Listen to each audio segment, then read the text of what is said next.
Ladies and gentlemen, we're back. It's me. It's Usama, the best Usama there ever was, there is, and there ever will be. We've got JC from Pagan Game, and we've got Emmanuel Goldstein right out of 1984. Of course, JC is hiding in a Bitcoin salt mine in Chihuahua, Guadalupe, Mexico. Usama is an undisclosed studio location somewhere in the world, and we're here to talk about the fourth installment of MOONoTheism. This is what shall we call it? The pagan influences on Islam. This is the pre-Islamic Southern Arabian and East African influences on Islam. I'm hearing some audio coming through, Usama. Might be coming from you. In the studio, and I talked to the producer if we can cut the sound from this room, but we can't. It's a whole building. You can hear what we're talking about. So I apologize about that. I may be just when I'm not talking, I will mute my mic. I'll mute my mic. So briefly, we were just talking about what someone wants us to talk about the Sharia in the near future. So this is something that we can do and will do. So let me share my screen, get that going. And JC mentioned something as well. I need you guys to, interesting thought before we jump into MOONoTheism. You've all heard of Sun Tzu. You've heard of Sun Tzu's The Art of War. This is the very famous Chinese manual on warfare and deception, right? Well, do you know that the Quran is seen the same way in Islamic schools of warfare? Like take General S.K. Malik's book, The Quranic Concept of War, right?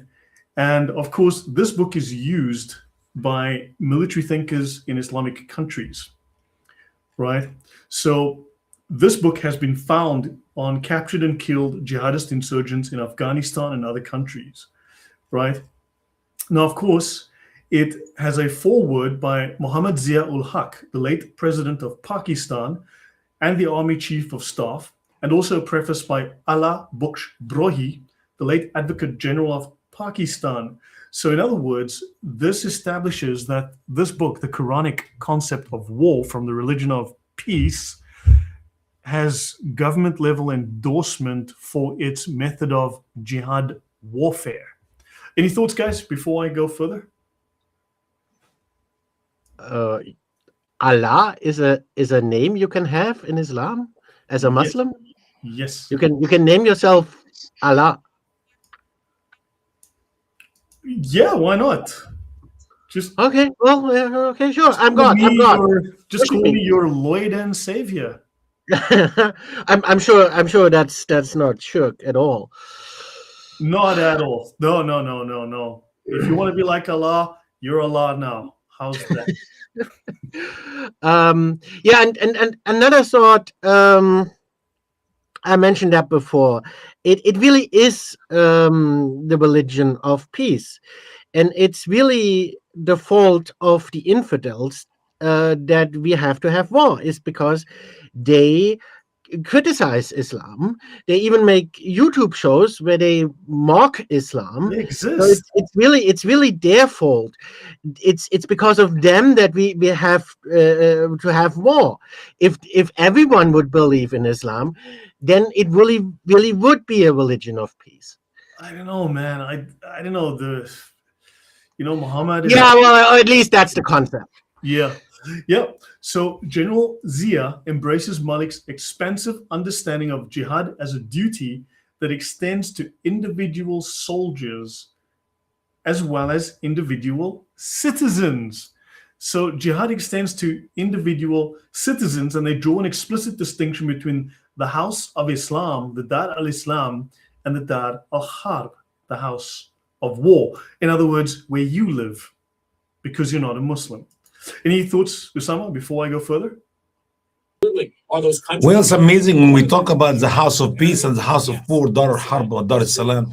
Most people in the West, liberals, will look at you like you lost your mind. That does not exist. You just made this up. When in reality, that is what has been practiced from the day one of Muhammad days until today. And that's what it's taught as you read it in their own writings. So I don't know why they look at us like we're the Islamophobe guys. When in reality, that is what Islam is. If you don't belong to the House of Peace, you belong to the House of War.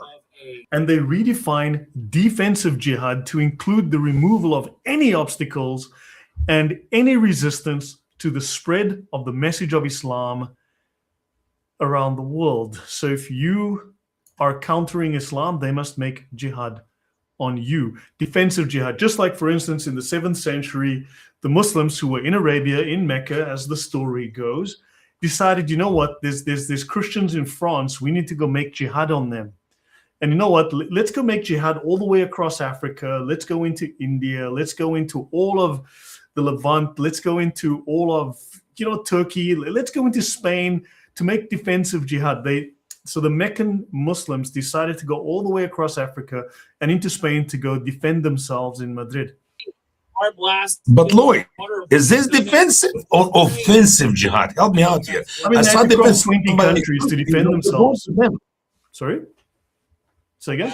Well, when I said I saw defense when somebody come to you, but now you're going to them to start a jihad, to start the war. So how can this be defensive? Are you Islamophobic? They had to go from Saudi Arabia all the way through Egypt, Morocco, Sudan, Tunis, Ethiopia, all the way across Gibraltar into Spain, all the way north into Spain, all the way up to Madrid to defend themselves. And they had to defend themselves in every one of those countries. I mean, will somebody think of the Muslims? I want to say something, because even though I'm not an expert on Islam as opposed to you guys, and I wouldn't even consider myself a critic of Islam, but this all still sounds very familiar.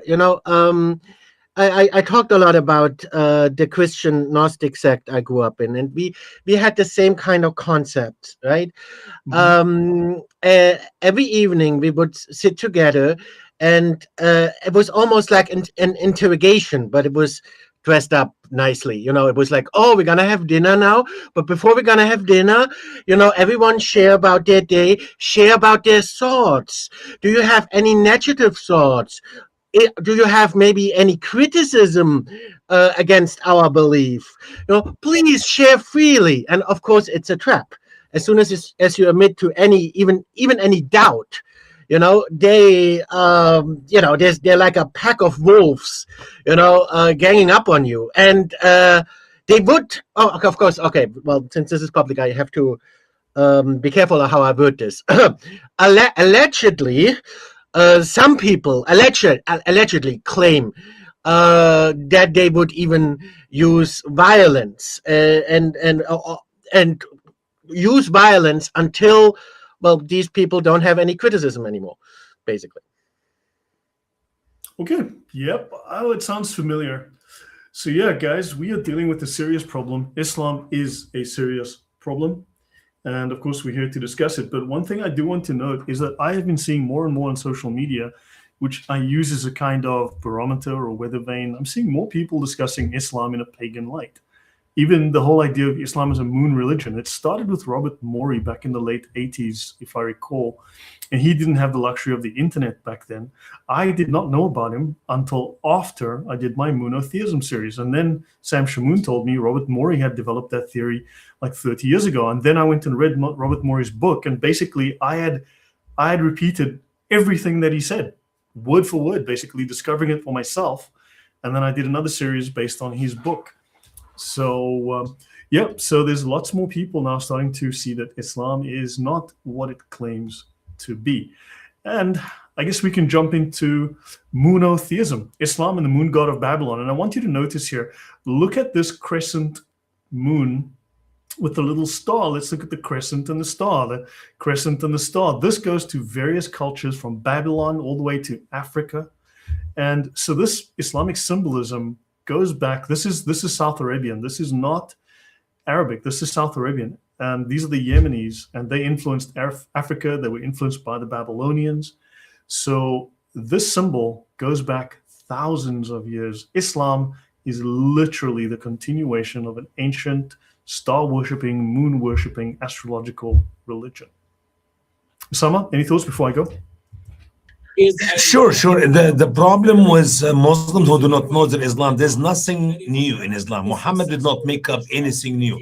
So their beliefs, their ideologies, their holy books, the materials they believe in, all came from somewhere else. So even the moon, it will come from previous beliefs or previous worship.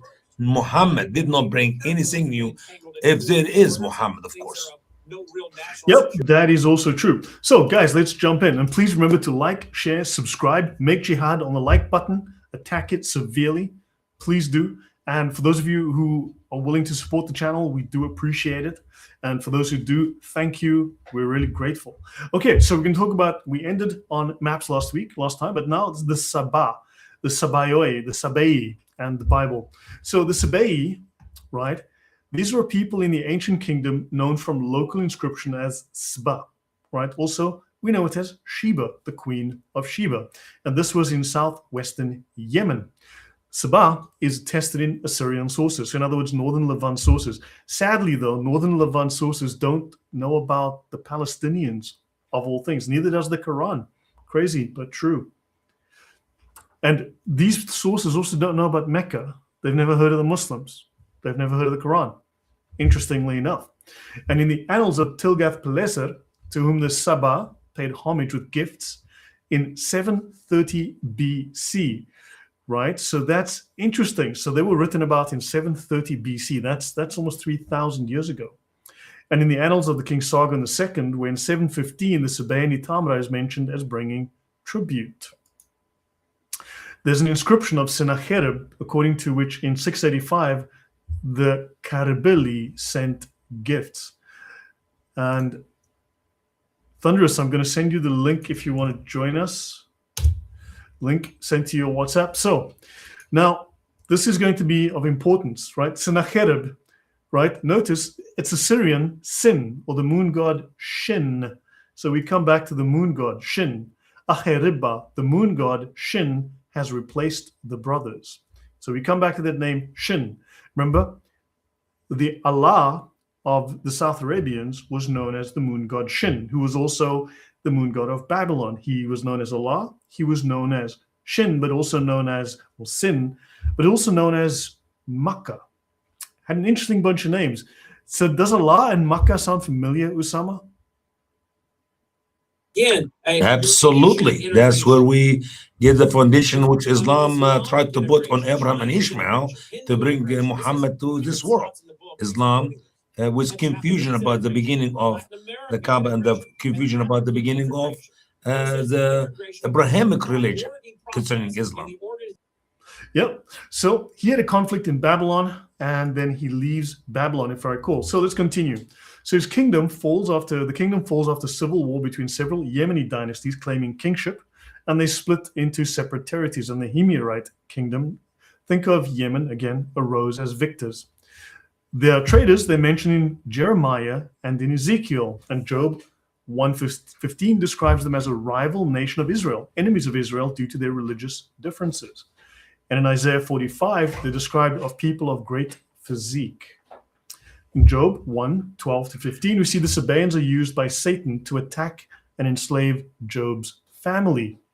And what was their main crescent? Oh my gosh, crescent and star maybe? Maybe they were, And the Lord said unto Satan, Behold, all that he hath is in thy power. Only upon himself put not forth thine hand. So Satan went forth from the presence of the Lord. And there was a day his sons and daughters were eating and drinking wine in their eldest brother's house. And there came a messenger unto Job and said, The oxen were plowing, and the Sabaeans fell upon them and took them away. They have slain the servants with the edge of the sword, and I only am escaped alone to tell thee. So the Sabaeans, as we've discussed previously, are believed to be Muslims. This was according to Muhammad Shukri al-Alusi, who compared the Islamic religion to that of the Sabaeans. And in other words, we discovered when we previously discussed this, that something like 90% of the practices of these moon-worshipping Sabaeans are identical to what Muslims practice today. So in his writings, he found that their practices are mostly similar. Their laws are mostly similar. They do everything that modern Muslims do now. Sami, you're nodding your head? Yeah, yeah, absolutely. Think about even the simple study to the 5 daily prayers and the wudu and the fitra, which is the cutting of the fingers, the cleaning of the body, the taking off the hair of the body, and so much of the things which Muhammad brought to Islam as a culture or a way of life, it's actually come out of the Sabaeans. Yep. So I want to add something. Last time we talked about the Alkacides, and actually the Alkacides were also known as the I'm butchering this. I don't know how to pronounce this correctly, as the Muqtazila, which means those, Mutazilites, the right. Mutazilites. I don't know how to pronounce it, but in any case, it means those who wash themselves, because they were famous for having, well, actually, the exact same kinds of washing and cleansing Daily rituals that we ablution. have in Islam today. Yeah, yeah, we'll get to some of that, the daily ablution. Now, these Sabaeans were practitioners of many elements of this religion of Abraham that we discussed before. The religion they claim that Abraham practiced before he supposedly, according to the corrupt Jews and Christians, became a Jew. Okay, Sennacherib, right? Shin is the god Shin, the brothers, and he replaced, right? And the deity Shin or Nana in Sumerian is the Mesopotamian god of the moon and wisdom, brings the hikmah, right? First mentioned in writing in 3500 BC. This is over 5,000 years old. Shin is among the most ancient and prominent deities in human history. All of this is going to be very relevant and also mentioned. This is all in the Bible. A lot of this is mentioned in 701 BC. You have 2 Kings, Chronicles, Isaiah, and so on. And so you have Akkadian, the language. All of this is there's a historical record of these people. So Sabaeans carried out trade by land and by sea. They had led to massive growth from the 18th century BC onwards. They established colonies along the Red Sea and in Ethiopia. And remember, this discussion started in Ethiopia. They had a very lucrative spice trade, especially frankincense and myrrh. They lived in the land of Sheba as regional monarchies. The first king was the Qarib al-Bayin, ruling during 700 to 800 BC, right? So the word Qarib is going to be important. Qarib el, the Qarib of El, right? So El meaning, of course, this would be the main deity, right? Qaribilu was the Muqarib of Saba. He reigned from 700 to 680 BC. The name in Akkadian means the Qarib el-Bayin, in Sabaean combined of Qarib el, which means one who carries out the instructions of El, one who carries out the instructions of El, and Bin, one who removes punishment. So this is a lawmaker as well as a king. So now you've got this theocracy, right? One who can give punishment or take away punishment, and one who follows a Sharia. So this is, if I can say, the mix between religion and politics, which would be Yes. huge in Islam. Islam, Yes. over 80% is politics, and a little bit less than 20% is religion. It makes sense now. See where he came from. Exactly. Yeah, and Sabah is mentioned in the Quran. Quran 27 and 34 is the people of Tubba, Qawm Tubba, in Quran 44 and 50 as well. So we're just laying some groundwork again, and now let's talk about the word Miqrab, right? And Makoraba. Remember, Makoraba is what Muslims claim that Ptolemy wrote about in the 2nd century as the location of Mecca. As we've discovered, that claim comes from 1648 by Bahart. And we know that it never referred to Mecca in Saudi Arabia. It referred to Yemen, to Al-Mahabisha, the place of the Ethiopians. Mihrab, the prayer niche in the mosque, indicating the direction of prayer, and also refers to the supporting columns. We discussed that in the previous show, and also gives the impression of a door or a doorway from the profane space into the sacred space. You move into the haram, the forbidden space. Now, the Kaaba, outside of the standard narrative in Islam, nothing is known as history. The only reason for presuming that the Kaaba was in existence in the 2nd century is the mention of Mecca as Makaraba by Ptolemy. But we know that Ptolemy was not speaking of Mecca. He was speaking of a location in in Yemen, right? And we spoke of Bochart, who created this confusion in the 1640s in his Sacred Geography. If we go to the Concise Encyclopedia of Islam, little is known of the history of the Kaaba outside Islamic tradition, but there is reason to believe the shrine was an active pilgrimage site as early as the 2nd century. Now, we know that this culture existed 3,000, 4,000 years ago. There is literally no record or evidence of Mecca, but this is a culture that existed and was prominent 3,000 to 5,000 years ago. And the geographer Ptolemy calls the city Makoraba, and the significance of the word here is the mikrab, or a temple. So there was an existing known temple. Mecca, known to the ancient geographers as Makoraba and to the Arabs as Makkah. The name Makoraba means temple in numerous Semitic languages, and they think this referred to the Kaaba. A scholar called Glaser believes this name may have signified the same as the South Arabian or Ethiopian Mikrab. And we started off this discussion in Ethiopia at ancient temples to the moon god.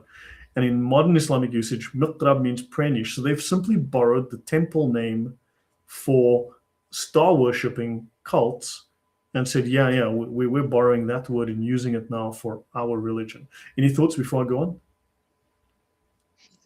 I'd say it's starting to look more and more like it was these guys who had their traditions and so on, and then they pick up this book that floats around, we call now the Quran, and they almost update their religion to make it very Abrahamic, like to a degree, but they maintain everything that they had before. And the proximity of Makkah and Yemen also, makes sense that it would not be created close to Jerusalem or anything of the sort. So it's starting to look like these guys had a lot to do with the origins of Islam.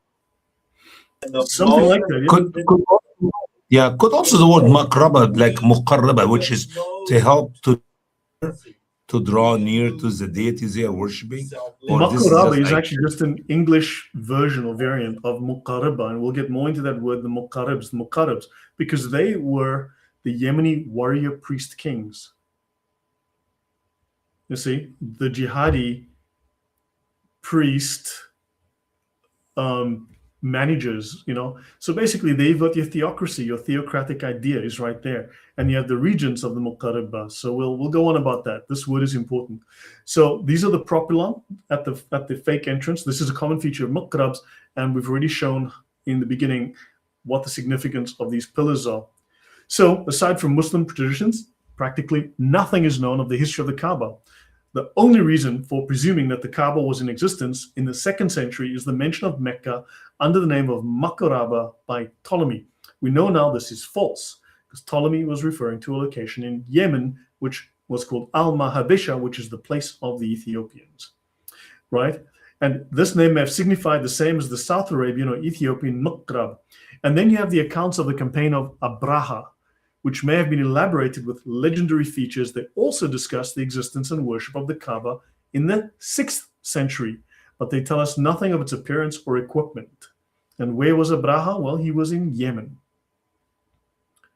Right, and of course you have the Karib al-Himyari who came to Mecca, right? So note that. So Abraha, also spelled Abreha in the 6th century, he was an Ethiopian Christian viceroy of Sheba of Yemen in southern Arabia. He was a zealous Christian. He built a great church at Sana'a al-Qulais from the Greek ecclesia to compete with the Kaaba at Mecca. He repaired the principal dam at the Sabaean capital of Marib, which is actually mentioned in the Quran. And he's famous for the military expedition that he led north against the city of Mecca in the same year as Muhammad's birth, about 570. It was supported by elephants, and it failed, and Muslims believe that Mecca escaped capture through a miracle. His rule ended in 575 when the Persian Sasanians invaded and brought the Sabaean kingdom to an end. Now, outside of later Islamic tradition, there is no mention of Abraha's expedition, including from Abraha's own inscriptions. So it looks like this would be something that the Muslims made up. Now, African war elephants, according to the histories that I checked, have not been used in the region for over 600 years, according to Daniel Beck. Actually, let me just find Daniel Beck's book. I've got it somewhere. Oh no. So let's go to here. John Kistler, War Elephants. This is actually a book on war elephants, and they discuss that here. Right, John Kistler, War Elephants. I went and found that reference. So it is difficult to explain how Abraha would have gotten a hold of African war elephants in Arabia. Furthermore, Quran 105 appears to be appealing to traditions from the book of Maccabees and not referencing any expedition on Abraha's part. So it is referencing other biblical texts. And notice here, Al-Baydawi said it has been reported that the Battle of the Elephant took place in the year of the Prophet's birth. And so the story goes. He went forth with his army, having with him a strong elephant named Mahmud, which is little Muhammad. And the elephant was white, and it was a she-elephant. And when he prepared to enter Mecca, the elephant arrived, and whenever they pointed the elephant towards Mecca, it knelt down and remained there because out of reverence for Muhammad, who was born in Mecca, the elephant refused to make war. Great story, right, guys? Yeah. By the way, Mahmoud means the praised one in the Arabic one, like Muhammad, but the one who is, the praised one. I was going to ask a question earlier. What about other building of Kaaba, which we had in the Saudi Arabia Peninsula? Are you going to get into it at all? A lot of those were destroyed. I mean, there was a Kaaba in Yemen that was destroyed, and there were other Kaabas I've mentioned that were very different shapes and styles, very Persian in style and shape. Many of these are gone basically. So these have been destroyed. They've systematically destroyed a lot of this stuff. We've spoken about some of this. Yeah, the elephants are Muslim. The elephants are Muslim too. You're right, artsy fartsy nerdy woody. Yeah. So then this elephant actually, yes, when he's pointed towards Mecca, he kneels down. So except that the direction of praying towards Mecca appears like pretty much 100 years after that. So the direction had not been abrogated yet. So not only this story is, they keep inserting these things in all of the stories. Everyone is a Muslim, even the elephant. Well, there you go. And they assumed its gender, which I find offensive. So the commentators record no unanimity on this matter. Okay, Abraha's invasion and Muhammad's birth are often dated to 570.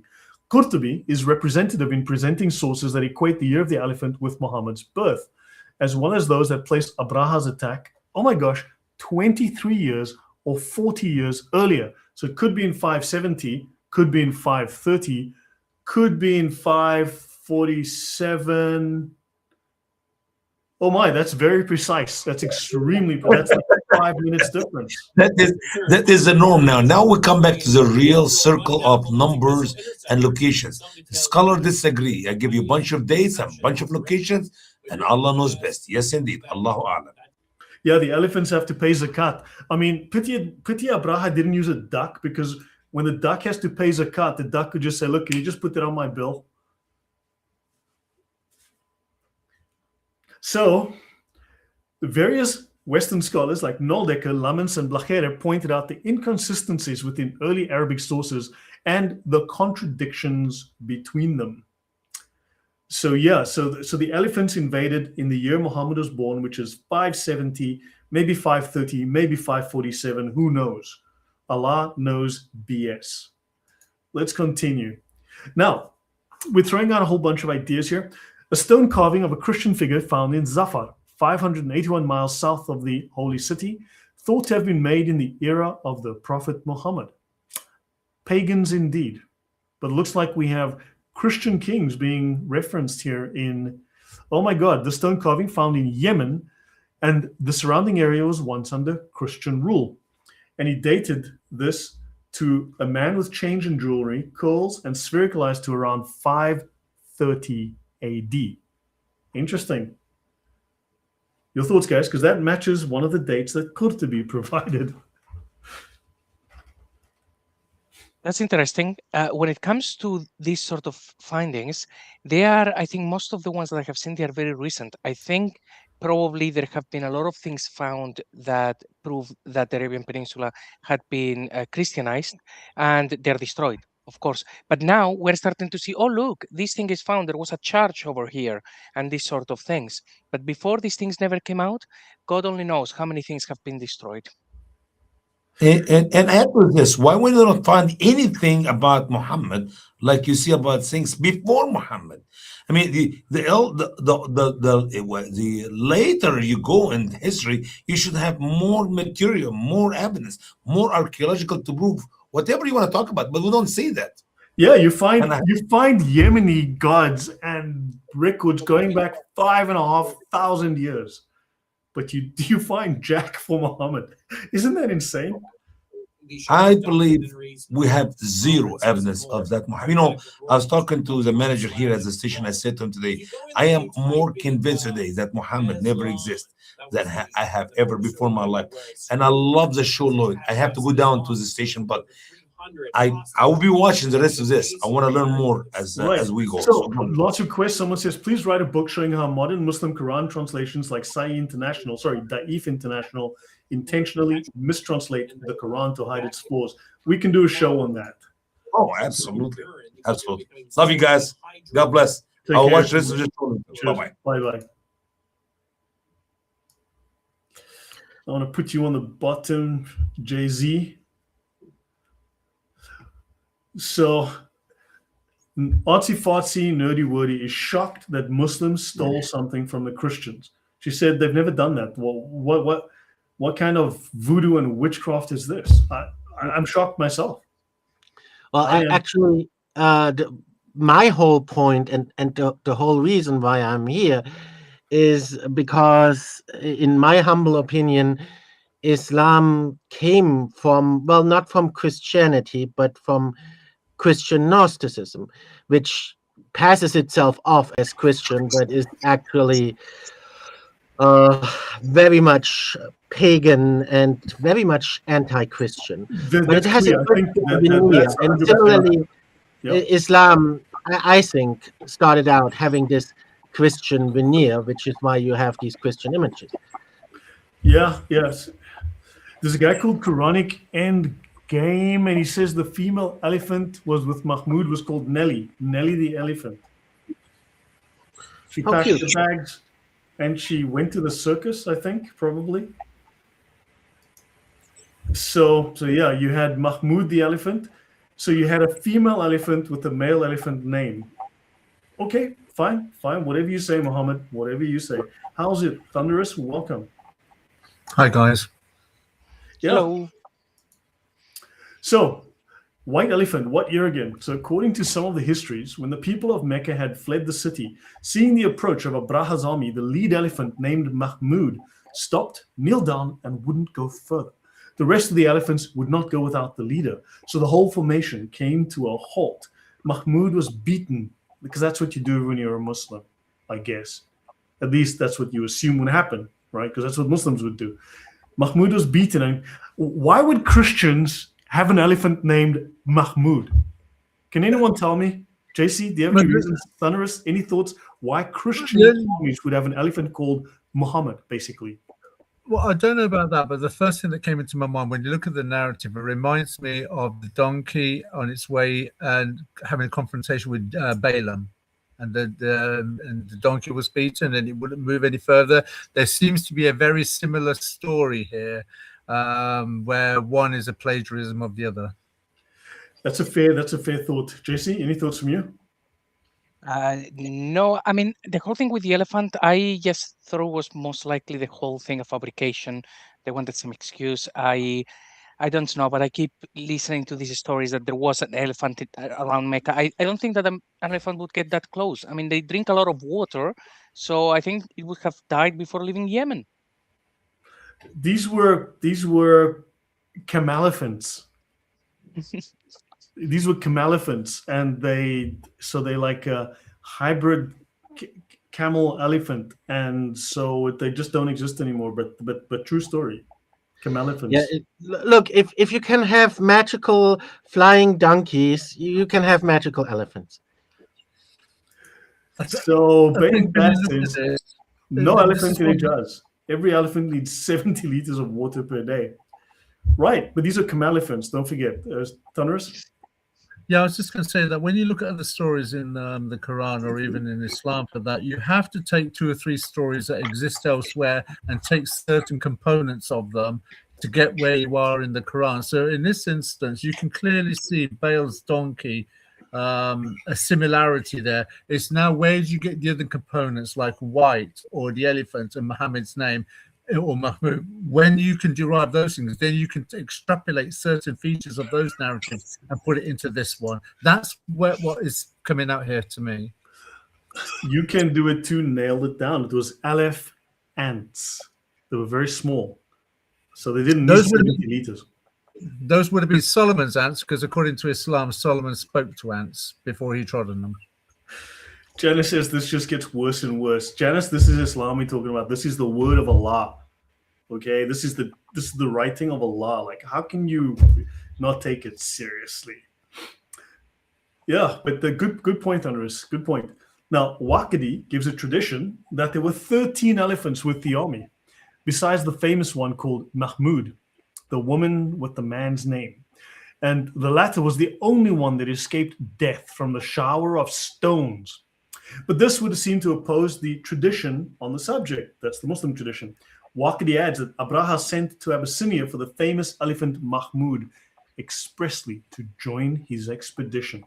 And that's William Muir, The Life of Muhammad, Volume 1. Let's continue. The lead elephant was white, a white elephant. So just so you guys know, this was a white elephant. And known as Mahmud, MHMWD, so very close to Muhammad. It stopped at the boundary of Mecca, refused to enter. Now, archaeological discoveries in South Arabia suggest that the year of elephant may have been 569 or 568, as the Sasanian Empire overthrew the Aksumite rulers in Yemen. According to Muhammad Assad, the surah in the Quran does not describe birds literally carrying small rocks. He goes to Al-Zamakhshari and Fakhr al-Din al-Razi, and he says the words used, namely the stones of Sijil, denote a writing, something that has been decreed by Allah. So did the birds drop stones? But no, he says no, it's actually a writing, something decreed.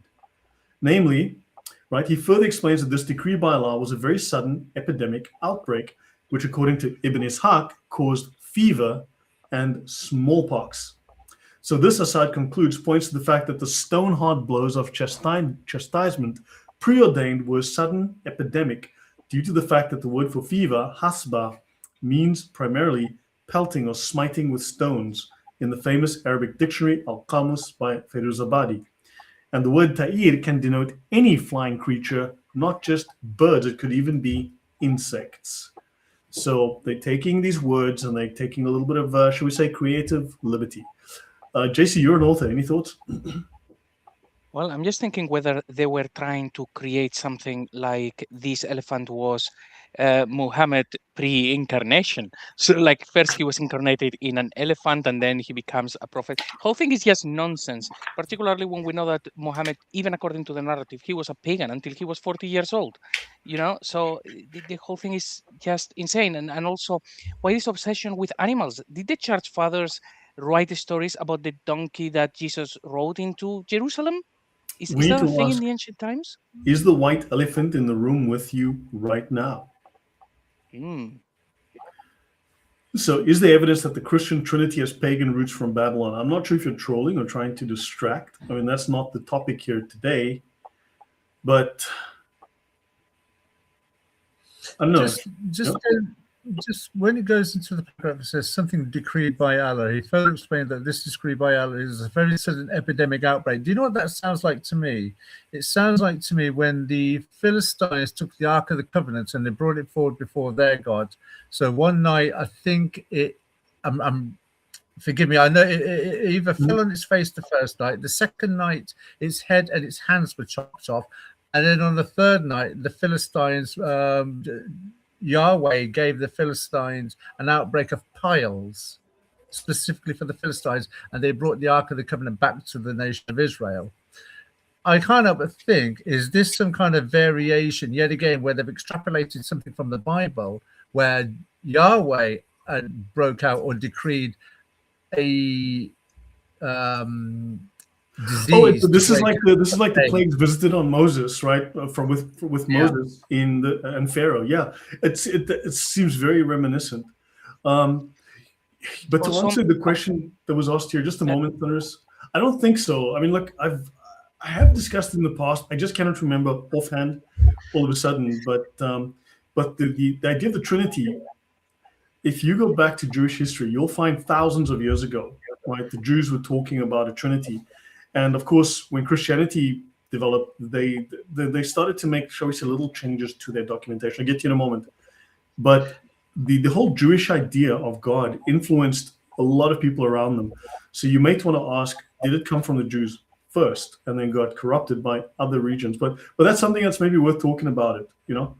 You wanted to say, Emmanuel? Yeah, I agree. The guy is obviously a Muslim troll. No, he's not. He's I- someone asked him, so it's cool. Yeah. Oh, okay. Well, okay, but maybe they're not him personally, but I've heard that from Muslims so many times. This is they No, I love think he's legit. No, I they think love he's legit. So it's hard to tell in claim context. that. And actually, just the other day, just like 2 days ago, someone gave me a book, or rather, well, indirectly gave me a book, and it was a book from the cult I grew up in, and they argued the same thing. The whole book was just about attacking the Catholic Church. And it didn't say that it was from that cult. It just said, "Oh, it didn't." It's such a weird book. It doesn't even have an author. It's just a book with no author. Yeah. They don't say who they are, but they are the cult I grew up in, and the entire time they just attack the Catholic Church. And one of the main quote unquote arguments they use is exactly that. They claim that the Trinity would have pagan origins, and then by extension they claim, oh, because the Trinity would have pagan origins, the Catholic Church would have pagan origins. That's basically the entire claim in their book. You know, it's like 500 pages, but that's basically the main claim. That's what it boils down to. That's the only real argument they have, and it's not really a real argument. And you know, this is so typical, and this was made by a pagan Gnostic cult. They are the pagans, yet they accuse the Catholic Church of being pagans. And then they show pictures in the book. I even made a video about it where I show the pictures. They have like pictures from from female pagan deities, goddesses, you know, where the goddess has a child, and they claim, oh, this is where the idea of Mary comes from. Again, confusing the Trinity and thinking that the Trinity would include Mary for some reason. But Yeah, you know, we discussed the that. exact same argument, and it's an argument that's made in Gnosticism. This argument comes from Gnosticism, and Muslims make the exact same argument. Which is interesting. Yeah, we discussed also, Mikem says that triads of gods, not trinities. These are different individuals, not the concept of the Trinity is unique to the Christian, or shall we say Judeo-Christian view. If you go into I can't remember the name of the Jewish text now, but if you go into it, the Jews before Christianity were openly speaking of a Trinity. It's just that post-Christianity, the Jews kind of, shall we say, stepped away from that. But yeah, let's not go too far off topic. May I just No. add one thing first? Well, on the Trinity, I think we should do a show one day. I'm preparing some things as well, so maybe we can talk about that. But on this one, when it says about the epidemics, the 6th century was full with epidemics actually appearing here and there. Then again, in the 7th century, in ancient history, it happened all the time, and before the Black Death, and they were really quite catastrophic. But the 6th century, they had lots. People very often would see something like this and say it's a punishment from God.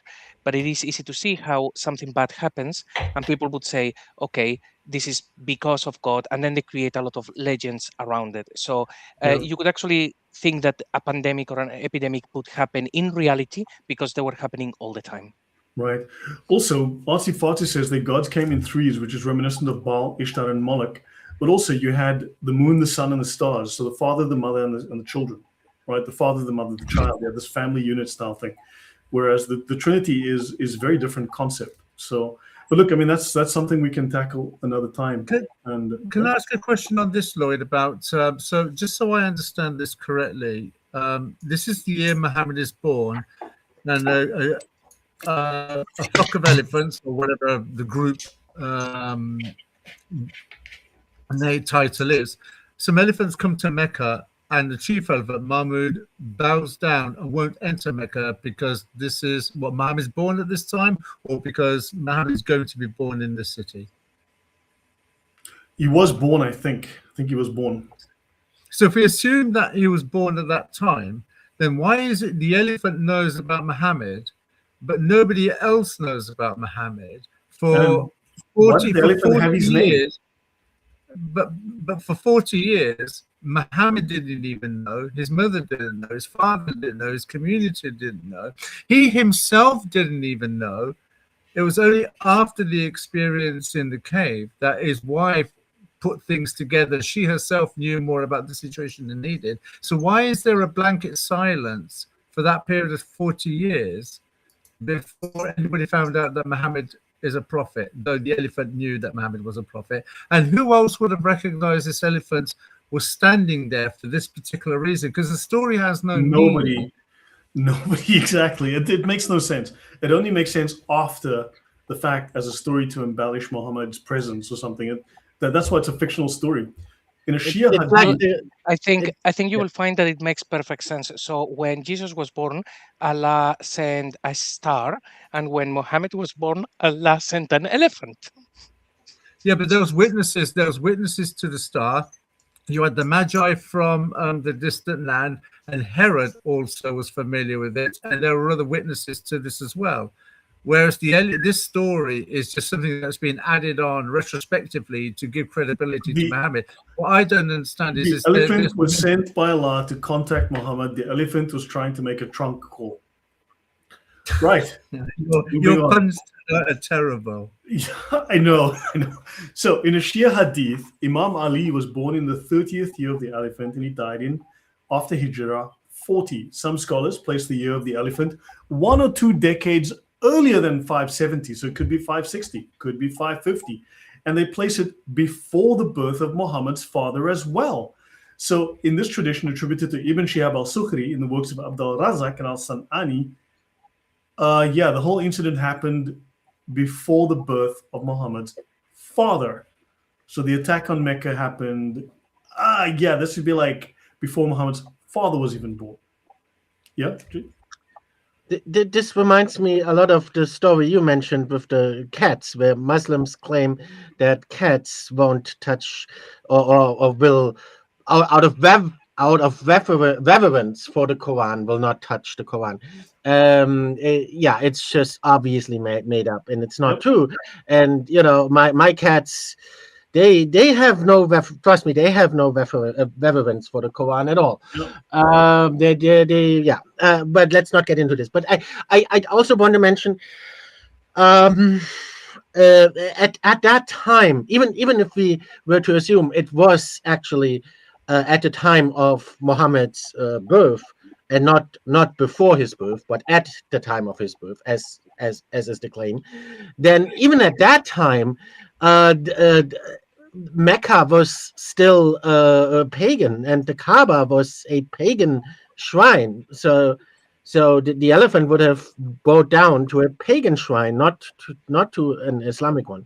Another good point. Yeah. So look, I think we've maybe spoken enough on this particular topic. It's retarded. I mean, the story is clearly made up after the fact to try to ascribe some kind of meaning and significance to a legend that clearly happened long before Muhammad was born, as far as we can tell. Do you not find that this story is just typical of Islam, where it mentions something with no detail and that's it? I mean, this little account is very reminiscent of, say, Dhul Qarnayn. He was on a road to somewhere, he got somewhere, then he went on a road to another place, then he went on a road to another place, met a bunch of people, did something, then he carried on about his business. No detail at all.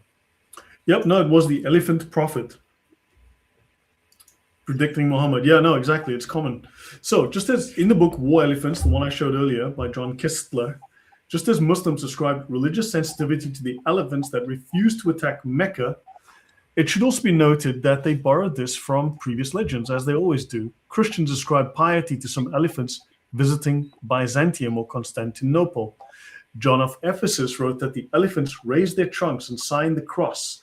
whenever they passed a Christian church to thank God for helping them in battle. One must wonder if the Mahouts taught the elephants some Christian sensibilities for the visit to Byzantium. Now, look, I think we can tell that this is either they really trained those elephants well, or those elephants, this is a shaggy dog story. So the Muslims seem to have borrowed this idea and adapted it for their own purposes into another elephant shaggy dog story. So there you go. Just so you know, this would seem to me to be a little bit fanciful. So the haram. Now, among the Bedouin, the sacred area around a shrine. So the idea of a haram, a masjid al-haram, comes long before Islam from the Bedouins, right? This is a place where holy power manifests, right? It is the sacred territory of Mecca as well. So Mecca comes after, right? But in terms of the Bedouins, they were pagans. Long before Muhammad was born, these people were pagans. Al-Haramain, the two holy places. Al-Haram, Ain, right? The two holy places. Usually Mecca and Medina. Now, this is from the Encyclopedia of Islam that we're looking at here, but also Jerusalem and Hebron. Now, why Hebron? Well, that's where Abraham was settled. Jerusalem and Hebron. JC, does this sound a little bit like the Jerusalem thesis? Because the two holy places are not just Mecca and Medina. It looks like it's now Jerusalem. Now, that's odd that they have to mark that as two holy places. Yeah, they needed two places, and we know that the whole thing with Medina being called Yathrib, and it is attested, we know that city was there, and then lo and behold, it changed its name. It's like, okay, so they needed two different places, and they just made them appear, one by renaming a city nearby, and the other one invented out of nowhere. So very curious. Yep, in Surah 4, 125, Abraham is described as Hanif, and it is stated in addition that God took him as a friend. So hence the later designation of Hebron, the alleged burial place of Abraham, as Al-Khalil, because friend here, Khalil, right? That's in the Encyclopedia of Islam, volume 3, page 980, side B. And we've got here, it was not until the Hijrah that Muhammad, on the occasion of his controversy with the Jews, pronounced the Old Testament patriarch, that's Abraham, a Hanif and the first Muslim. So Muhammad is the first Muslim. His wife Khadija was the first Muslim. Dhul Qarnayn, this is Alexander the Great, who came but 900 years before Muhammad or something. He was the first Muslim. There were a lot of first Muslims. You know, this is kind of weird, but it's only after the Jews rejected Muhammad that historically he suddenly turned around and said, yeah, but Abraham is a Hanif, he's the first Muslim. And then he made up the story that with Ishmael, he built the Kaaba. So this story only came after the Jews told him to get lost. Yes? Also, by the way... sorry, go ahead. JC? So yes, briefly, that also Ali is the first Muslim, also Bilal is the first Muslim, also Abu Bakr is the first Muslim. And if you keep reading the Al-Tabari, you'll see that everyone was the first Muslim. Actually, as we all know, the first Muslim was Adam, and that's actually also something they borrowed from the Alkacites. They claimed, well, actually, they didn't claim that that Adam was the first Muslim, obviously, or that he was a prophet. Well, no. Actually, they did. They did claim that he was a prophet because they regard Jesus, like the Muslims, they regard Jesus as a prophet, and they regard Adam as the first reincarnation. They believe Jesus reincarnates and can even be reincarnate as any of us. It's akin to the Christ consciousness concept. We all can be Christ, right? So and actually they regard Adam as a prophet because they say Jesus was a prophet and he reincarnated as Adam first. And so I think this is also very similar, right? So yeah, I think they got that from them as well. This is so Abraham, always according to Snook Gronier, became only at this juncture. Now, this is according to multiple Western scholars. It's only at this point, after the Jews reject Muhammad, that suddenly he claims that because they are the religion of pure monotheism, propagated by Abraham, he was a Muslim and he was a Hanif, and they are following the way of Abraham. And then they assert priority over both Judaism, founded by Moses, and Christianity, founded by Jesus, because they are using the religion of the patriarch Abraham, who comes before Jesus and before Moses. So this is the kind of game that Islam plays. Now, Haramain is the dual form of Haram, meaning the two sanctuaries, right? And it also refers to Jerusalem and Hebron.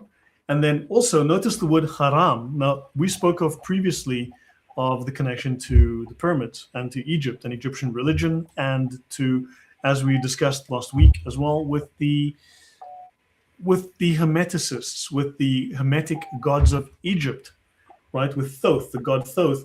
And notice the Haram also means pyramid. So we're back to, we started previously with the idea of pyramid, the Haram in the pyramid, and you're back to the pyramid religion, back to the Egyptian mystery religions. Yes. Well, actually, there you have your quote unquote pagan trinity, right? Right there with Hermes Trismegistus. He could be, well, he's not a trinity, but he's well, he is kind of, right? He's one god, but he is separated into three forms, right? So it's nothing like the Christian concept of the Trinity, right? But that's kind of what they claim, like right there with Hermes Trismegistus, except of course that these pagan elements actually influenced Islam much more than they did Christianity. Yeah. Fair enough. Okay, so I was hoping Osama was going to be here for this discussion, but I'll try to be brief on this point.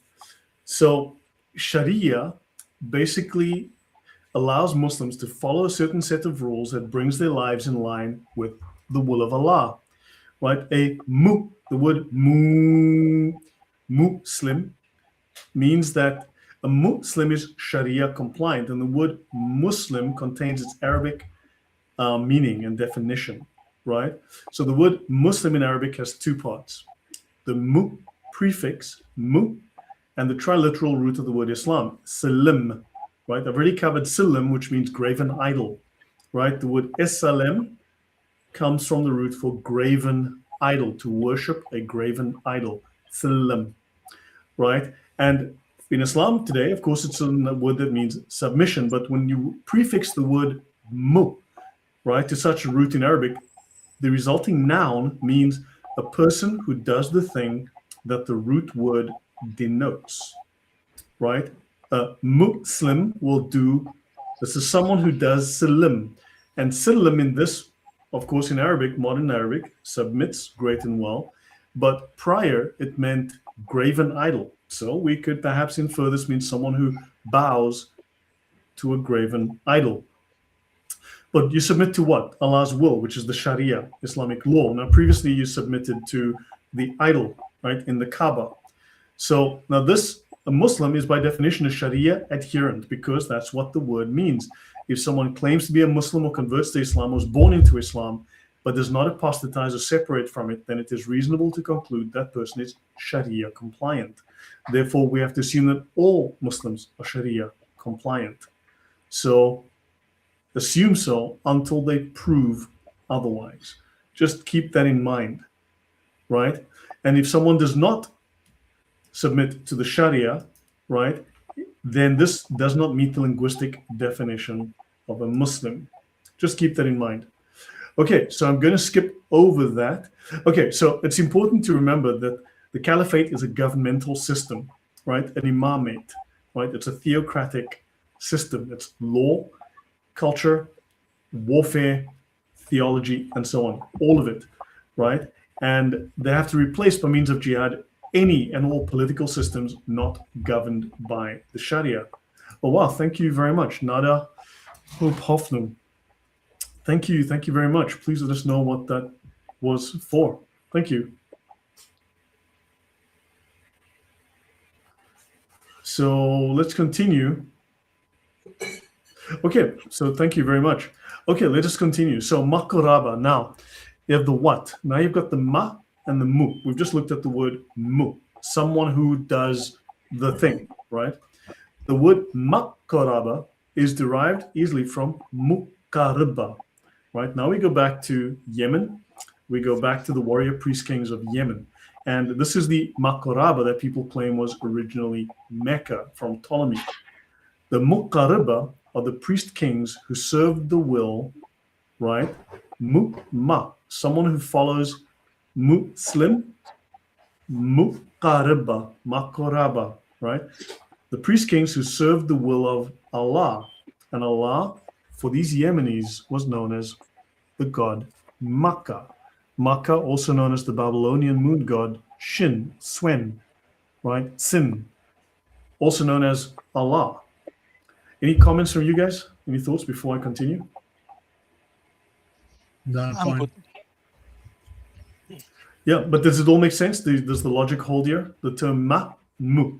It just used to be ma, and in modern Arabic it became mu. So, Yeah. So under Islam, you have a caliphate. Under the Khalifa, the leader is the Amir al-Mu'mineen, right? The Amir al-Mu'mineen is the commander of the believers, right? Adopted by Umar on his election as caliph, right? And it was used as the title of the caliph until the end of the caliphate. Amir al-Muslimin, right? Amir al-Mu'mineen versus Amir al-Muslimin, the commander of the Muslims. Now, oddly enough, this was a title used by the Almoravids, right? By the Almoravids.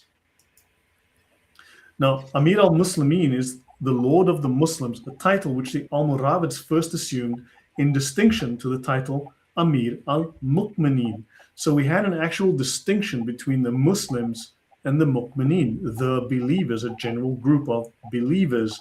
So the latter title was borne by independent dynasties. The Almoravids recognized the supremacy of the Abbasids. So the Abbasids were of the believer group, and they didn't want to arrogate to themselves the title of the caliphs. So they established a sub-caliphate with a title of their own. They called themselves the Muslims. So here you've got a little caliphate forming under the Almoravids who called themselves Muslims versus the ones who follow the way of the believers. So there was actually a difference between the believers and the Muslims, at least. Any thoughts, guys, before I go on? Go on. I'll say, I think, unless I'm very wrong about this, that the earliest inscriptions found that have the word like Muslim are in the 700s. I don't think they happened during the time of Muhammad for nearly 100 years. Yeah, when did the Almoravids, when did they exist? Let me just check. 1050s to 1157. So it got established very late. So yeah, so they got established very late. So the term really came into common use rather late. Yeah, the word Muslim wasn't around early. So keep that in mind, right? Now the word Malik, Abdul Malik and Muqarraba. So early first millennium BC, the political leaders were the Maliks or the Malik, right? And they created a commonwealth occupying most of South Arabia. And they took the title Muqarrab Saba, right? The Muqarrab of the Sabaeans. The Muqarrab of the Sabaeans. And the Muqarriban were the special retainers of the ruler. So the Makaraba clearly is referring here. So the whole idea of the Muqarraba as ones who followed, right? The idea clearly comes from Yemen in this case. And the word mu is simply borrowed from Muqarrab, a unifier. So the Muqarrab was a unifier. Literally, the word means unifier, to unify, right? And in ancient Yemen, it's a sovereign superior to the kings. And they speak of many impressive buildings in southern Arabia with temples to pagan deities. And the earlier rulers of Sabah wore the title of Muqarrab, which combined the functions of prince and priest. These were theocracies that existed long before Muhammad came around. So a Muqarrab was a priest king. So the whole concept of the Muslim and so on, all of this comes from previous dynasties, previous ideas, long before Muhammad. So Muqarraba is a plural. It's the Romanized form of Makaraba. Muqarraba. Yeah, any thoughts, guys, before I go on?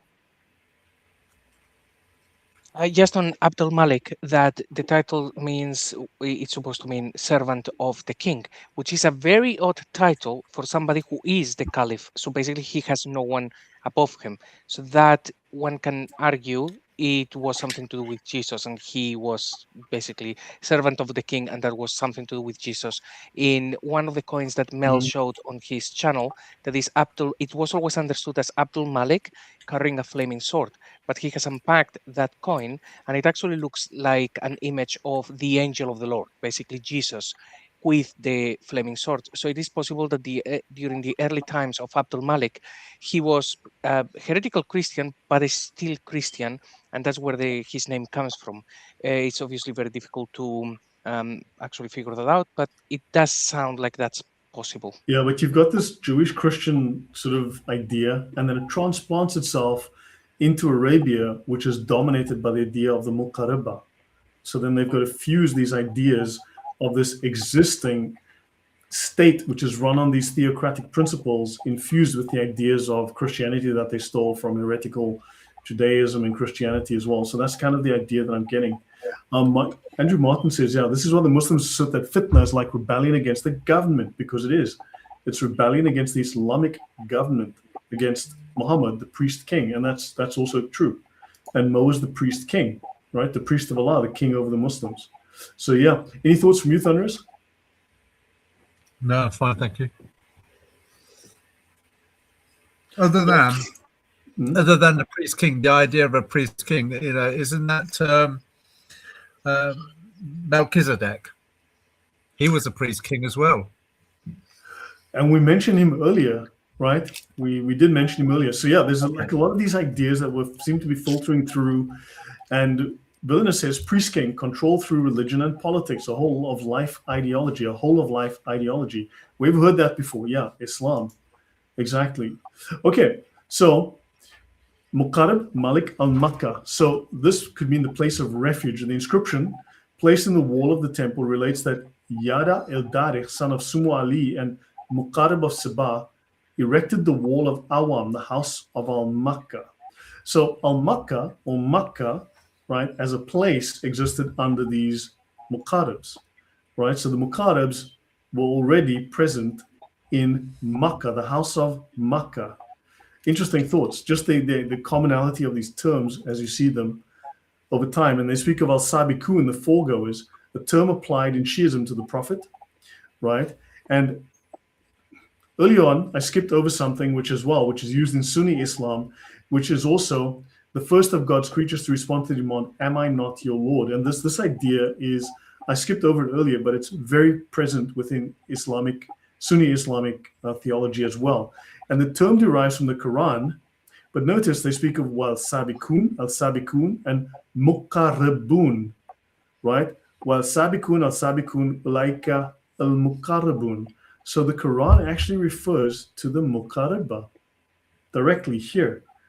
And the examples also of verbal usage. How could we not be superior to the angels since we preceded them? Sabaqnahum. So these people are the Muqarrabs who are superior to the angels because they preceded the angels. And earlier I mentioned here, the first of God's creatures to respond to the demand, am I not your Lord? The Sabiqun. And Sabiqun, the foregoers in Shiism, so foregoers, and that sounds a lot like people from Sabah. Any thoughts from you guys? Well, if the story with the elephant is true, then actually the elephants would have been the first creature to respond to Allah demanding to worship him. Yep. So South Arabia, Yemen, led by Muqarrab, a sovereign superior to the kings, whose name means unifier, right? And then you have the building of the temple of Makkah, the great god of the Sabaeans, in the center of the town, like the Kaaba. Makkah, again, we have Makkah. And then in South Arabia, the kingdom of Sheba, its capital at Marib, was the leading state in the first millennium BC. It was a tribal confederation headed by a ruler given the title Muqarrib. And a Solomon and Queen of Sheba would need, so hold on. The early chronology of the Sabaean state is obscure due to the lack of early datable inscriptions or links with events outside southern Arabia. The Solomon and Queen of Sheba synchronism would need to be in the 10th century BC. But the queen is not otherwise attested as a historical figure. There's no reference to the queen in any Sabaean inscriptions, although the queen of the Arabs are cited in several 8th century Assyrian inscriptions. So just something interesting, point of interest. Okay, now I want to go to, we've spoken about these mu'minin, the believers, right? Mu'minin. So that's an Arabization of the Hebrew ha-manim, right? And this is the benediction concerning heretics, right? And the Birkat ha-manim is where the Jews spoke of heretics. So manin is the plural, right? Mu'minin, and the believers, right? So manin, mu'minin, and these are the believers. So you have the min, singular. So the Muslimin, the mu'minin, the Amir al-mu'minin. So the Arabs, when the Jews said, you guys are heretics, the Arabs simply said, yeah, we'll take the name, and they became the believers. No, we're not the heretics, we're the believers. So they took the idea of the ha-manim, and they became the mu'minin. So in Hebrew, the word min, the root min, is heretic. And in Arabic, the min is a believer. So one who believes this, one who follows this. So the Hebrews called them heretics. The Arabs said, no, we are believers. So mu is just the prefix assigning the next word to the person as one who, so min is a heretic, which the Arabs then simply assigned to believer. So there you go. So manin is the Arabized version of manim, the heretical believers. Any thoughts, guys? So they're heretical and they're proud of that. Okay, cool. Can't do voices. Sorry. Yeah, so I mean, but the words overlap. So again, so it's a little bit complex here, but Muqaddam, Arabic priest kings or federators. So it's a political and military title. You rule with use of force. In the 4th century, the title was replaced by Malik, or king, Abd al-Malik, right? And this is the title of the ruler who was primary over the tribes and linked by a covenant. The Muqaddam is a South Arabian hegemon, head of a confederation of South Arabian shabs headed by the king, the Malik. And it is clear that early 800 to 400 BC, political authority resided with one leader, a Malik or king, appointed as Muqaddam of a council of tribal leaders. He issued edicts that carried out decisions by the council, presided over building projects, ritual hunts, and sacrifices.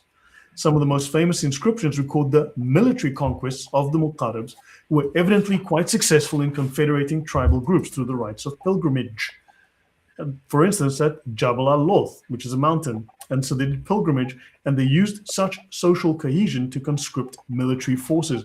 And here you've got a template taken from these Yemenis that is very, very similar to what the Caliph does in Islam. That's my point. So, thoughts?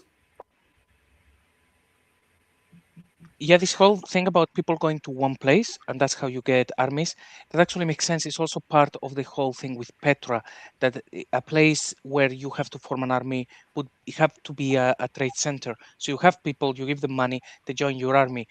Mecca is not a very good fit for that. Petra actually is, but so is like Yemen, for instance. Yep, no, exactly. But can you see the kind of parallels, the things that foreshadow Islam? The model, the political model, is Christianity like this? Does this speak of Christianity? Do you see Christianity being modeled here? Do you see Judaism being modeled here? No. I very much see Christian Gnosticism being modeled here, but I already very much made the point that Christian Gnosticism isn't Christian at all. It borrows that name. It claims to be Christian, just like Muslims claim to follow Jesus, but it's only a veneer. Yep. So the hegemon is a hegemon over a political state. I mean, I see here a model for Islam. This is a model for the Islamic caliphate, right? So having dominant influence or authority over others, that's the caliph, one possessing hegemony. Okay, let's have a look at Baal or Hubal, right? And Ha-Malak, right? Molech. Hubal in the Arabic was a god worshipped in pre-Islamic Arabia, mentioned in the Bible as well, right? In pre-Islamic Makkah, there was a temple to the moon god Hubal. The two Greek manuscripts of the Periplus use Latinized Carabel, right? So the name represents a transcription of the Sabaean name Carabel, blessed by or following God.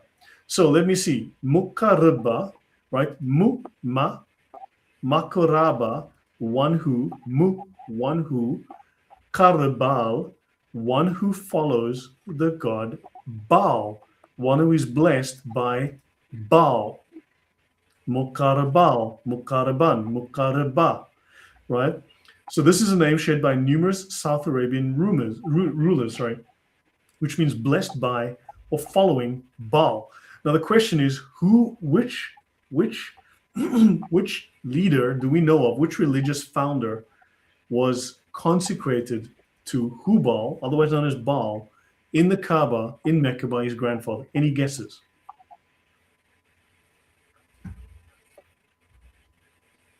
Well, Muhammad, of course. So Hu or Huwa in English, Hu or Huwa in Arabic, meaning he. Okay, so Hubal, he who, right? Again, that this person does that thing, right? It's a pronoun, it's a name of for Allah in Sufism. So the name Huwa is a name for Allah in Sufism. Hu, okay? Hu, Baal as well, don't forget, that's the prefix of the name Baal. Literally, Hebrew and Arabic for the third person that's used to avoid attribution of a grammatical gender to Allah. So they try to make Allah sexless. But Hawi, plural, Hawiyun or Huwa, in Arabic also means a snake charmer or a conman. A mountebank is a conman. So the word Huwa, interesting, is the Sufi name for Allah, but it also means a conman, oddly enough. Any thoughts, guys? You already know this, Lloyd, but this is the reason why to this day Islam uses the star and crescent as its symbol, and that's why you call it a moon god. It is a pagan planetary deity. Baal was a main pagan planetary deity, and the star and crescent was its symbol. Right, and Allah is the greatest of deceivers, and accordingly, Huwa, according to the highest scholars in Islam, Allah is a conman. Exactly, Dylan.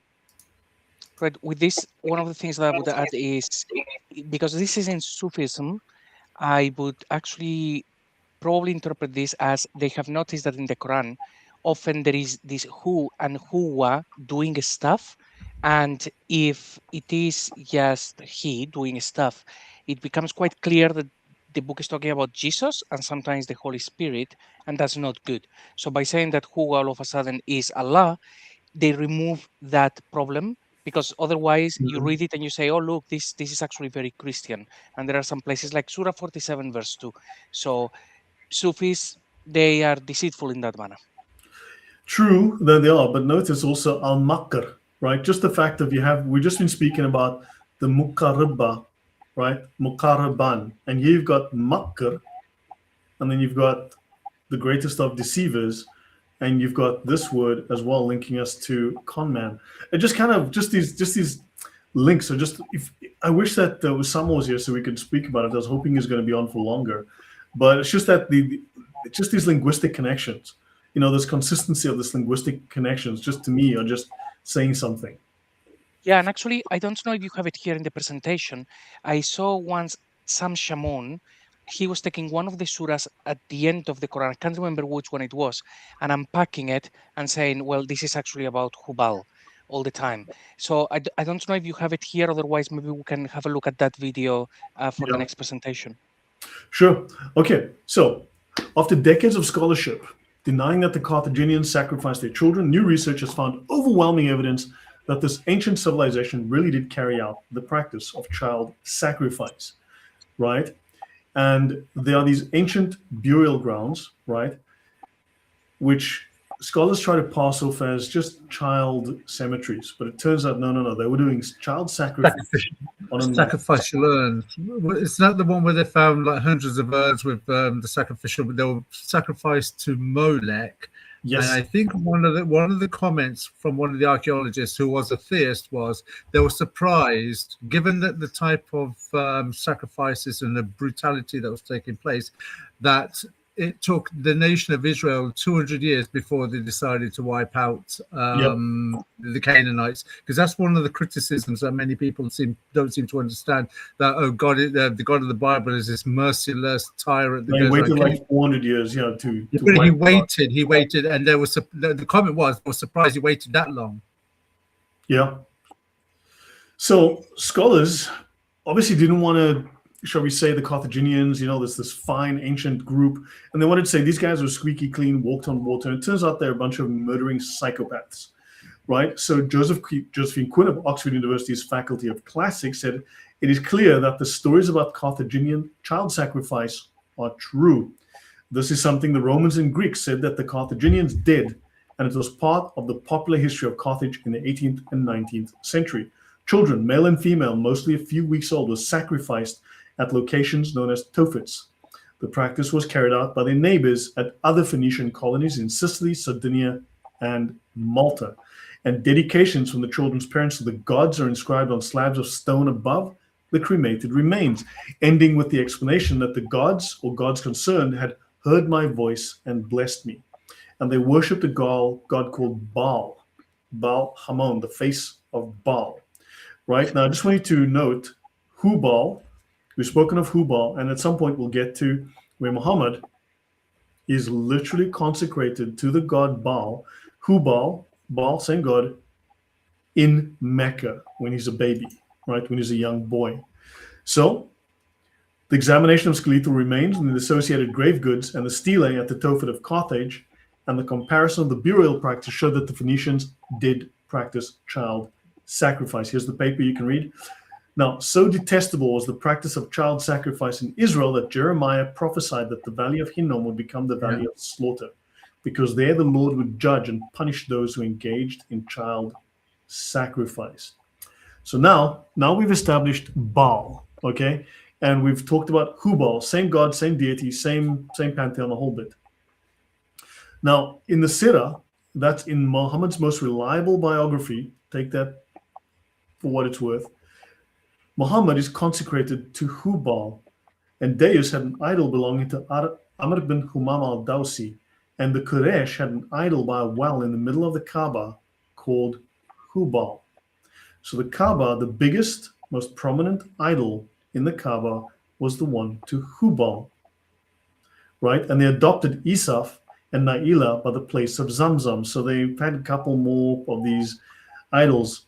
And Abdul Muttalib denied this, but he was willing to submit the matter to the sacred lot. He said he would make 2 arrows for the Kaaba, 2 for them, 2 for himself. The 2 arrows which came out from the quiver would determine to whom the property belonged. And this was agreed, and accordingly made 2 yellow arrows for the Kaaba, 2 black ones for himself, and 2 white ones for the Quraysh. They were given to the priest in charge of the divinatory arrows and were thrown beside Hubal. Hubal was an image in the middle of the Kaaba, a graven image, a silim, right? Actually, let me go back here. I want to find something. I actually want to show you guys, remind you what a silim is. So we spoke of these before, right? These columns. Let me see. I think this will be it.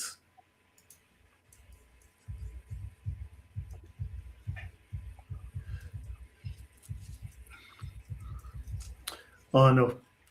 So I'm going to try and find where the... Here we go. Here we go. I just want to show you this. This is a 9,000-year-old shrine in the Jordan, right? And these are graven idols and pillar statues. The whole area of Arabia has more than 50 sites where you have pillar statues. But these ones in Jordan are very well preserved. Notice the graven idol with the face on it. You see the faces on it. And these are called a silim, right? You may have known that silim is the root word for Islam. And Muslim is someone who does the thing. He worships the graven idol. Yeah. Any comments from you guys before I go on? Yeah, you can still... Oh, okay, go ahead. Go on. What is the image on there? Because, I mean, looking at the image I can see there, it looks like the face of an owl. Is it of a human or an owl? It's hard to tell. I mean, it's hard to tell, but it looks kind of vaguely human. But, I mean, these are not exactly 21st century engravers, right? No, but they were very good engravers, though, wouldn't they? So they're, you know, these are 9,000-year-olds, right? So Yeah. Yes, with the topic of Baal. So yes, the Carthaginians, they even Hannibal Barca did a sacrifice with his father Hannibal Barca before going in his campaign. So that was the god that they actually sacrificed to, and babies and so on. Every time that this false god appears somewhere, bad things happen all the time. Now, I have heard, I think it was from J. Smith, that the black stone in Mecca may have been one of the black stones from the Carthaginians that actually made its way first into the Levant. It was appearing and disappearing back and forth. It ended up going to Rome for a holiday for a couple of years, and then it went back again to Damascus and Jerusalem and so on. So there was this myth about the black stone of Baal, and then later on, you have this black stone that appears in Mecca. So I don't think that it can be proven. There are competing theories, but it is possible that the origins of the black stone happens to be exactly that one. Carthaginian. Isn't that odd? Now, look, again, I don't have all of the threads tied together, but there's a lot of circumstantial evidence building up, a lot of things that have historical links that just start to overlap. And it is referred to by Abu Sufyan ibn Harb at the Battle of Uhud when he cried, "Arise, Hubal, make your religion victorious. Allahu Akbar," right? Allahu Akbar means our Allah is bigger, right? Not greater, but bigger, right? And to be victorious, we know this. So the whole cry of Allahu Akbar came with Hubal, the stone idol, otherwise known as Baal, and they would say, "Arise, Hubal, and make your religion victorious." So yeah, let's continue. So actually, there's a lot of stuff we could get into here about Hubal, where he came from, about the sacrifices to him, the whole thing. There's a lot of stuff I could talk about, but maybe we don't have time right now. But we should definitely talk about that more in depth when we have time. And also today we can still see, as you pointed out, a lot of these elements at the Kaaba today, where at the center of the Kaaba is this black stone that you mentioned, right? And of course, this reminds me of the black sun. Maybe that's why it's black. The black sun was also identified as a pagan planetary deity. Those are all planetary deities, and you circle around the Kaaba 7 times, right? And back then, 7 planets were known, right? Yeah. So this is all as you call it, MOONoTheism, but actually it's sun worship. It's basically pagan sun worship, except that they don't worship the normal sun we know now. They worship the black sun. That's why it's a black stone. That's why it had to be an asteroid from the heavens, and they circle around it 7 times. You need to understand, in the West, they worship the sun because the sun was the main deity. But in Arabia, Mesopotamia, the moon was the main deity. They flipped. The sun was masculine, Rome and Greece, masculine sun, feminine moon. In Arabia, Mesopotamia, the opposite. So for them, it's the moon. So yeah, but Elagabalus, I wonder, the name Elagabalus, he had a black stone, yes, the Roman emperor. Does the name Baal, does that have anything to do with Baal? I'm just curious. And then also, then you have Abdul Muttalib was praying to Allah. Okay, now just notice they were praying to Hubal, and here they're praying to Allah. This is in Muhammad's Sirah. This is the biography of Muhammad. This is like the Gospels of Jesus, right? This is like Muhammad's version, right? Abdul Muttalib was praying to Allah, and they brought near Abdullah and 10 camels. Well, Abdul Muttalib stood by Hubal praying to Allah. I know the wording is confusing, it's deliberately weird, but ultimately you see he's praying to Allah, and Allah is Hubal, and Hubal is the Allah. It's the same deity. Yes, it's the same deity. Praying to Allah, praying to Hubal. In paganism, that planet, this is associated with a specific planet. And that's also why some Muslims say that a black stone actually came down from the heavens, was an asteroid, presumably, and they claim it came down from that specific planet. It's identified with a specific planet. And Baal and Hubal and Allah and so on. Those are all the main pagan gods associated with that planet. And Hubal is just he who is. Remember, Hu is just a prefix meaning he who is Baal. Hubal is he who is Baal. Ave Maria says, I learned that wells are used under sacrificial altars. The Kaaba is on top of the well. The eclipse was used by pagans to see if they appeased the sun god, right? Now notice here, and he took them before Hubal in the middle of the Kaaba. So the god Hubal or Baal, right, is in the middle of the Kaaba. And the statue of Hubal stood by a well. Child sacrifice well. It is in the well in which gifts made to the Kaaba were stored. Now, are they talking about babies sacrificed to Hubal or to Baal? That's a question one has to ask. I'll continue here. Abdullah was Abdul Muttalib's favorite son. Now, this, remember, he was playing to Baal and Hubal. This is Muhammad's grandfather. This is his son. So that's Muhammad's father there. And he was the father of the apostle of Allah. And Allah, as we discovered, is Hubal, Baal. So Allah was Baal before... God, I feel like I'm taking crazy pills just thinking about this. And Abdul Muttalib stood by Hubal praying to Allah. And we know that Allah was Baal before Muhammad came around. And they speak of Hubal being in Mecca, right? Actually, I see I've made a little typo there. So let me get, oops. So this says that Hubal being the... you know what? I'm just going to have to move this up. There we go. So Hubal being the greatest or most revered of the idols of the Quraysh in Mecca. This is according to Muhammad's own biography, that Hubal is the greatest, most revered. So Hubal, he who is Baal, is the most important deity to Muhammad's tribe. And if you wanted to circumcise a boy or make a marriage or bury a body or doubted someone's genealogy, they would take him to Hubal, right, to Allah. Abdul Muttalib took him before Hubal in the middle of the Kaaba where he stood and prayed to Allah. So Hubal and Allah are the same deity here, thanking him for this gift of the child. Then he brought him out and delivered him to his mother, and he tried to find foster mothers for him. And Zayd ibn Amr stayed as he was. He accepted neither Judaism nor Christianity. He abandoned the religion of his people and abstained from animals that had died, blood, and offerings to idols.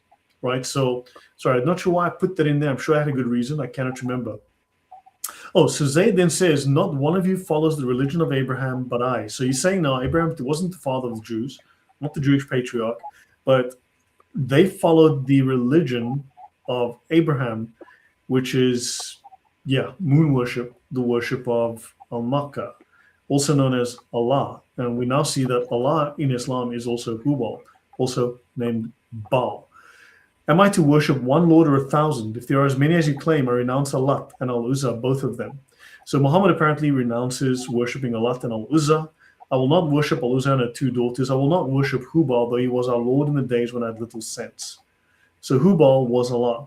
He admits he worshipped Hubal. But then, of course, he just rolls them all into one. And anyway, your thoughts, guys, so far? This is from the biography of Muhammad, which would have been compiled centuries later. Where are the compilers getting all this information from? Heaven alone knows. Nobody knows where they're pulling this stuff out of. But, I mean, the fact that they're saying it is actually pretty damning. These people were Baal worshippers. There must be a very strong influence because they would, at least in theory, but we also know there were Christians there. Yeah, go on. So how many years is this from Muhammad's birth to the biography being written down? How many centuries? 250. And the original biographies are missing. This is basically a copy of a copy, basically. Right. Also, what Jay Smith has said about the biography of Muhammad is that the guy who did it in Germany, he just took all of the different fragments and stories that they were floating around, but that the stories are different in different places. So that if you were to compile the story of Muhammad based on the records from, say, Morocco, you will have a very different story. So it's certainly not a full composition. It's just this guy found different manuscripts, bits and pieces, and put them together. And people will tell us that it goes back to 250 years from the time of Muhammad. We don't know. Right. Now notice Hubal is a 3rd century immigrant, apparently from Syria. So they speak of idolatry among the Arabs. The explanation currently in favor places the responsibility on this guy called Amr bin Luhay. He brought back to Mecca from Syria an idol of Hubal, and they stuck it in the Kaaba. So interesting. Other sources say from Mesopotamia, which is where we get our moon worship.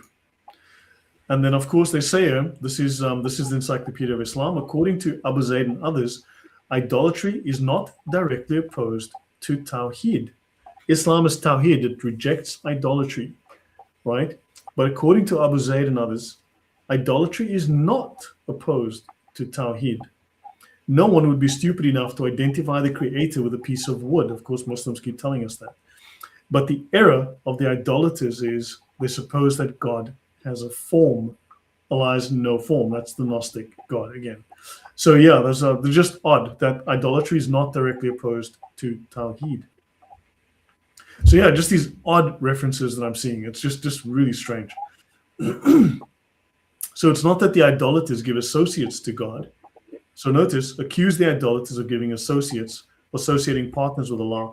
That's not the problem, because associating partners with Allah is not opposed to Tawheed, because it remembers in the past there were many, many gods. The problem is that they suppose that God has a definite form. That's a very odd statement. Your thoughts, guys? Yeah, this is Gnostic. This is basically the monad, the ultimate source God.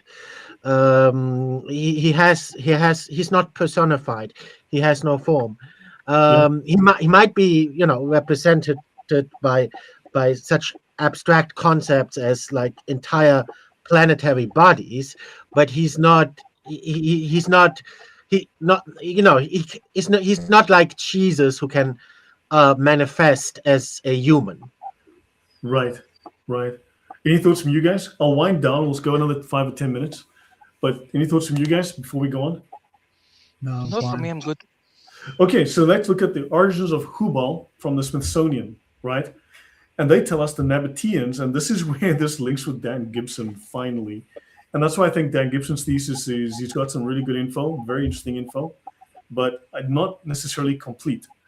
So I think there's room for discussion on other ideas, other influences. The Nabateans worshipped powerful female deities, and they built shrines in their honor. Archaeologists were stunned by the evidence for the worship of female deities in the ancient city of Petra long before Islam. And the Nabateans worshipped 3 female deities, Alat, and Alat is the feminine version of Allah. Then you have the goddess, right? And then Al-Uzza, the powerful one, and Manat, the goddess of fate. So Alat is the goddess, Al-Uzza is the powerful one. Remember I spoke of previously of the Sufis will say that Allah internally is female, externally is male, right? He has an internal female aspect and an external masculine aspect. Dr. Glenn Corbett from the American Center for Oriental Research in Jordan said the Nabateans who lived in Petra seem to have worshipped in particular the goddess Al-Uzza, who is termed the mightiest. And we just learned that Muhammad said he would give up worship of Al-Uzza. Yes, Emmanuel. This aspect, that is usually associated with Baphomet, but it's not necessarily Baphomet. But this is also very, very Gnostic. This is also very important. The source god, the monad we just talked about, he is. There are entire long Gnostic stories about this, but bottom line is, it's very important. He is not personified, but he is male and female at the same time. He's neither male nor female, and he's not personified. And then out from that source god emanates male and female forms, and emanates humanity and all that. All that comes later. So this is why it's the source god. The source god is the source of everything, including male and female. That's why the source god is male and female at the same time. Yeah, I've covered this on my channel before. This is the Baphomet, and the word Baphomet was first used during the Crusades in the 10th century, I think it was, and it was actually how they referred to Muhammad. Muhammad was the original Baphomet. So the term Baphomet originally referred, and notice this guy's a hermaphrodite. He's got boobies, right? And yeah, so he's got a male with a pair of boobies here. He's a hairy male with a pair of boobies. And this staff here didn't used to be, shall we say, a staff made of wood with a little, it used, if you look at other photos of it, it's not this kind of staff. This is the censored version where Yeah. they replaced his staff With a staff. with the staff of actually Hermes Trismegistus that we just talked about. And also a little Easter egg for you. Can you bring up the picture again? I just deleted it. Let me just start again. Well, Yeah. well, it's not that important, but you know, if the people who are watching this, you know, they can just scroll back a little and look at the picture again, or look the picture up on Google. So a little Easter egg I noticed on the top of his head, since we talked about these pillars, right? You mentioned these pillars, and they look like owls. Baphomet actually has an owl on the top of his head, but you have to zoom in a little bit to see it. Yeah, but also he's also shown with moon symbols, top left and bottom right. He's actually shown with moon symbols, which is very interesting. He's linked to the moon as well. So near the Baphomet, so that symbolism continues. But the name the Baphomet that came from the Crusades, where apparently Baphomet was the war cry of these people who were supposedly Muslims but didn't call themselves Muslims. Now, the Quran mentions two prophets it claims were prophets from infancy. Of John, we read in Quran 90, verse 13, "O John, take the book with strength, and we gave him al-Hukm, the prophetic office, as a child." And of Jesus, we read in Quran 19:29 that while an infant, he said, "I am servant of Allah. He has given me the book and made me a prophet." We don't know what book he was given, but fine. So this Jesus is from the Gospel of the Infancy, and John in the Mandean Gnostic teaching. So Allah says to Muhammad in Quran 93:6, "Did he not find thee an orphan and give thee shelter, find thee wandering in error and guide thee?"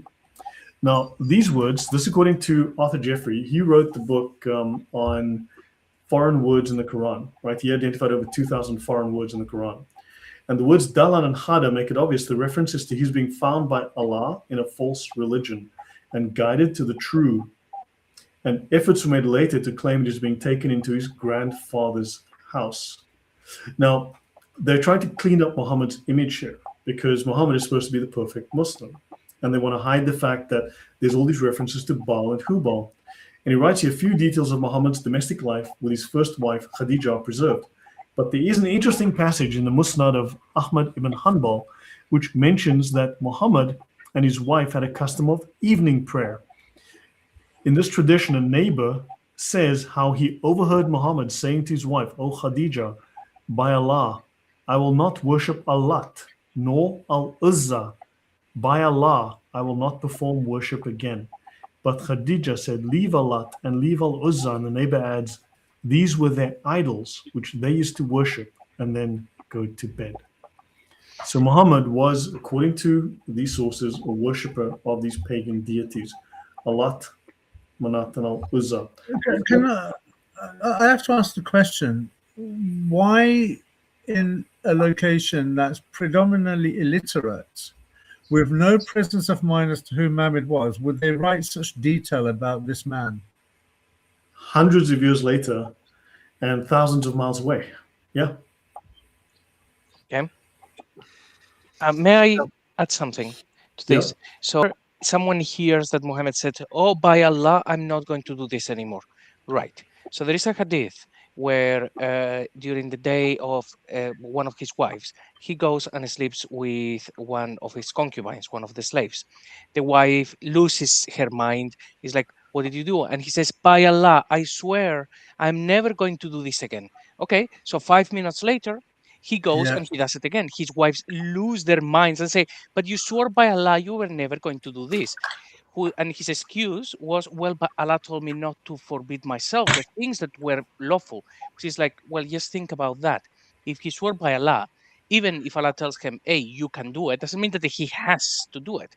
But this is a guy that, according to the traditions, swears by Allah, and then without Allah commanding him to do something, he goes and breaks that oath. So if we put this together with that hadith, him saying, "I'm not going to do something, I swear by Allah," it means nothing. Nothing. Okay. Is that the same incident when Aisha turned around and says that your Lord hastens to allow you your desires. Yeah. Hubal actually always hastened to fulfill his desires. Yes. Yep. Now, I'll finish here in Kitab al-Badi wa Tazriq of al-Maqdisi. Good grief, trying to say that. According to the ancient authority Al-Qatada, the first son of Khadija born to Muhammad in the Jahiliyyah was named Abd Manaf, servant of Manaf by Muhammad. So Manaf was an ancient idol venerated by the Quraysh, one of the most important divinities at Mecca. Now, Khadija is supposed to be the first Muslim. I'd argue with that. I would say she's the true prophet of Islam. Yeah, but so they name a son, according to tradition, after another pagan god, right? And this just goes on and just goes on. And then we can draw attention to a still more conclusive instance of Muhammad's association with ancient pagan worship, where we are given the words of a confession from his own lips. In his younger days, he had sacrificed a white ewe to Al-Uzza. Yaqut al-Hamawi, in the article on Al-Uzza in his geographical dictionary, says, Said Abu Mundir, it has reached us that the Prophet made mention of her, Al-Uzza, one day and said, I made an offering of a reddish white ewe to Al-Uzza when I was following the religion of my people. And Al-Uzza is one of the three idols of the Kaaba mentioned by name in the Quran, and whose name was used by the Quraysh in their battle cry. So the battle cry was, but I thought they said Hubal. But okay, now there's a different battle cry. So that she seems to have been the most important of the many deities worshipped at Mecca, if not the original goddess of the place. So now we've got female most important goddess, Hubal, Allah, female. Wasn't the black stone something to do with Aphrodite as well? That you see, there's so many stories. There's so many stories about the black stone. And then the reddish ewe. I mean, does that link to the Jewish, the sacrifice of the red cow or red bulls at the Temple Mount? I just wonder.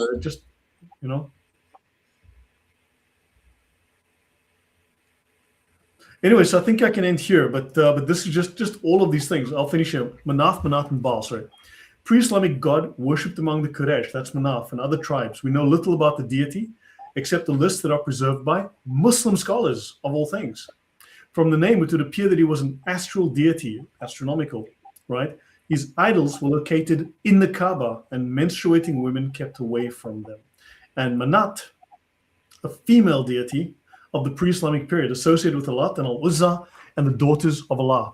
Evidence shows that this goddess was very ancient. Her name appears in early Akkadian.